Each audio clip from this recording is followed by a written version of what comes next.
Formative Assessments Matter, presented by Michelle Dunn, Donegal School District, Grade 6. Education is not at a loss for buzzwords. A few of the buzzwords are flipped classrooms, blended learning, technology integration, Common Core, student learning objectives, progress monitoring. But one of the most recent buzzwords is formative assessments. It's one you don't want to forget. It's a term that matters. What are formative assessments? Let's start with what formative assessments are not. They're not bubble tests. They're not standardized test-taking skills. Formative assessments allow our students to think outside the box. Formative assessments ensure that teachers do not race through the curriculum. Let's look at what formative assessments do. They do support learning during the learning process, not at the end when it might be too late. They do help both the teacher and student check for understanding along the way. Let's look at the research behind formative assessments. In 7 Strategies of Assessment for Learning, Chapia states that while teachers have been using formative assessments, these assessments must be more than just an instrument or an event.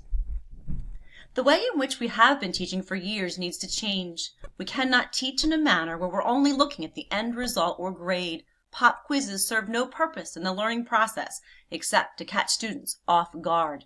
We must teach students that school is for learning. Many teachers are overwhelmed with the demands of today's teaching requirements. While formative assessments are needed in the classroom, providing the necessary feedback is often very overwhelming for classroom teachers. Up until now, typical formative assessments like exit slips, a 3-minute paper, and 1-sentence summary could take quite a bit of time to check and provide feedback. If feedback isn't timely, the value in the formative assessment is lost. But good news is out there. There's a button to solve the problem with providing timely feedback. The solution is technology. There's a plethora of digital tools available for teachers to use. Many of these tools are easy and provide immediate feedback for both teacher and students. 3 tools that I use weekly or even daily are applications called Formative, Kahoot, and Quizzes. 3 other tools that I use and will reference are Google Forms, Edpuzzle, and Nearpod. I will attempt to explain how I use each of these tools. Starting with Go Formative. I currently use this application daily. My students complete their daily language practice using this tool. It holds them all accountable for their participation and allows me to check for their understanding. It encourages active participation as well. Another one of my favorite tools is Kahoot.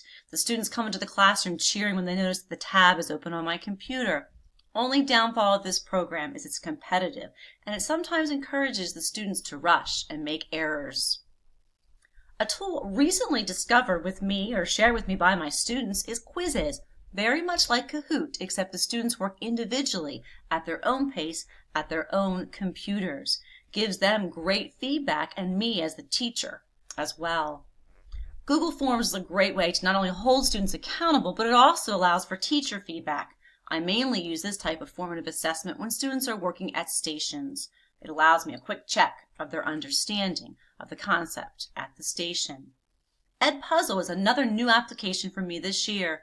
This is a learning platform that uses videos to teach skills and concepts. Teachers can embed questions throughout the video to check for understanding. Students can rewind the video if they're unsure of their answer. One final application is Nearpod. This platform is a dynamic presentation tool. It allows for embedding of all types of media as well as quick checks for understanding. It has a feature where students can move along with the teacher or at an individual pace. As you can see, formative assessments don't have to be tedious and overwhelming. The use of technology tools can help teachers and students get the information and feedback needed in an efficient and effective manner. All educators or stakeholders need to take change or to make change our mindset regarding schools. Schools have to be more than just getting grades. Schools need to be a place where students can learn and are motivated to learn. Education, knowledge, and learning is power. Grades mean nothing if a child cannot tell you what they learned. If we slow down the process of teaching and make certain that we use quality formative assessments, we will give our students power. As you can see, formative assessments do matter.